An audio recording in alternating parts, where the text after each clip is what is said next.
Magandang umaga, narito na ang lagay ng panahon ngayong araw ng Miyerkules, February 28, 2024. Sa ating latest satellite images, makikita natin na patuloy ang pag-iral ng Northeast Monsoon o amihan, partikular na dito sa may bahagi ng Luzon at Visayas. Ito magdadala ng mahihinang pagulan, partikular na sa bahagi ng Cagayan Valley Region at gayon din sa lalawigan ng Aurora. Sa nalabing bahagi ng Luzon at Visayas, kasama rin yung kamay nila, nasaan pa rin natin yung mga isolated o pulo-pulong mahihinang pagulan. So generally, sa Luzon at Visayas ay fair weather ang mararanasan pero posible pa rin yung mga isolated light rains. Sa bahagi naman ng Mindanao, may mga kaulapan dito partikular na magdadala ng mga pagkulan. May nasalat ng tamang pagkulan, partikular na dito sa may bahagi ng Caraga at Davao Region. Sa nalabing bahagi naman ng Mindanao, mga isolated or mga pulupulong pagkulan, pagkilat pagkulog ang siyang mararanasan. Sa kasalukuyan, wala pa tayong minomonitor na low pressure area na maaaring maging bagyo na papasok sa loob ng Philippine Air Responsibility.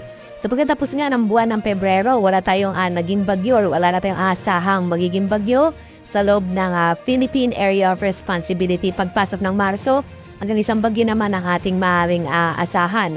0 to 1 yung ating ina-expect na mabubuong bagyo sa buwan ng Marso. At narito nga ating magiging lagay ng panahon dito sa Luzon. Makikita natin ang mas malaking tsansa ng mahihinang paggulan, partikular na sa bahagi ng Cagayan Valley at Aurora, dulot ng Northeast Monsoon. Habang sa nalabing bahagi ng Luzon naman, makararanas pa rin ng mga isolated o pulupulong mahihinang pagulan, mga ambon ho ito, na dulot pa rin ng Northeast Monsoon ho o hanging amihan. Yung agwat na ng temperatura sa Lawag, 22 to 33 degrees Celsius, sa Tuguegarao naman, hanggang 30 degrees Celsius, sa Baguio, 15 to 24 degrees Celsius, sa bahagi ng Kamaynilaan, 22 to 32 degrees Celsius, sa Tagaytay naman, 21 to 29 degrees Celsius, sa Legazpi, 24 to 30 degrees Celsius. Dumako tayo sa Palawan, Visayas at Mindanao. Sa Palawan, patuloy pa rin ang pag-iral ng Northeast Monsoon na maaaring magdala ng mga isolated light rains at ang temperatura sa Kalayaan Islands, 26 to 31 degrees Celsius. Sa Puerto Princesa, 25 to 32 degrees Celsius. Maranasan din ang epekto ng amihan sa iba pang bahagi ng Kabisayaan na maaaring magdala ng mga isolated o pulo-pulong mahihinang paggulan sa Iloilo. Agwat ang temperatura ay 25 to 30 degrees Celsius, sa Cebu naman 25 to 30 degrees Celsius at sa Tacloban nasa 24 to 33 degrees Celsius. Mas malaki naman yung tsansa ng mga paggulan sa bahagi ng Eastern Mindanao, partikular na itong mga rehiyon ng Caraga at Davao Region dahil sa mga kaulapan na ating mga minomonitor sa kasalukuyan. Iba yung pag-iingat sa lugar na ito, partikular na sa Caraga at Davao dahil ang mga paggulan ay maaaring magdulot na mga biglang pagbaha o flash flood at mga pagguna lupa o landslides.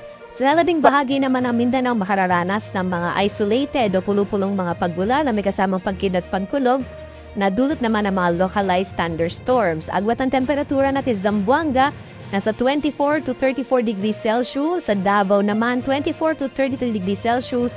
Sa Cagayan de Oro, nasa 26 to 30 degrees Celsius.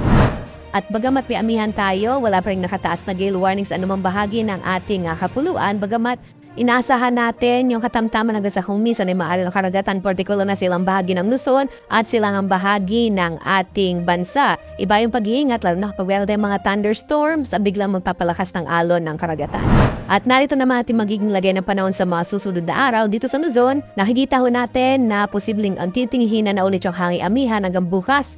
May amihan pa rin sa Kamaynilan habang sa Baguio hanggang sa pagkatapos ng linggong ito ay makararanas ng epekto ng hanging amihan. Sa Legazpi naman ay mga isolated rain showers and thunderstorms ang mararanasan. So posible pa rin yung malalamig na gabi sa ilang bahagi ng partikular na sa Northern Luzon.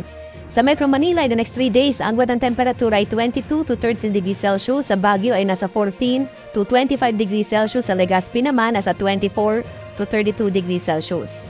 Samantalang dito sa Kabisayaan, hindi na po ihina na itong amihan. Kaya ina-expect natin o inasa atin magiging lagay ng panahon sa sunod na tatlong araw ay mga isolated rain showers and thunderstorms, mga pulupulong paggulan, pagkid at pagkulog.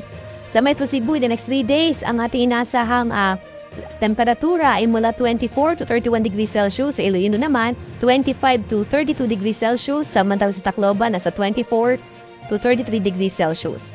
At dito sa Mindanao, inaasahan pa natin ang patuloy na epekto mga pag-ulan dito sa may bahagi ng Metro Davao in the next 2 days. At pagdating ng Sabado, inaasahan natin yung mga isolated rain showers and thunderstorms na mararanasan din sa Cagayan de Oro at sa Zamboanga City. Sa Metro Davao, ang agwat ng temperatura ay mula 24 to 32 degrees Celsius. Cagayan de Oro City naman, 25 to 31 degrees Celsius at sa Zamboanga City ay nasa 25 to 35 degrees Celsius.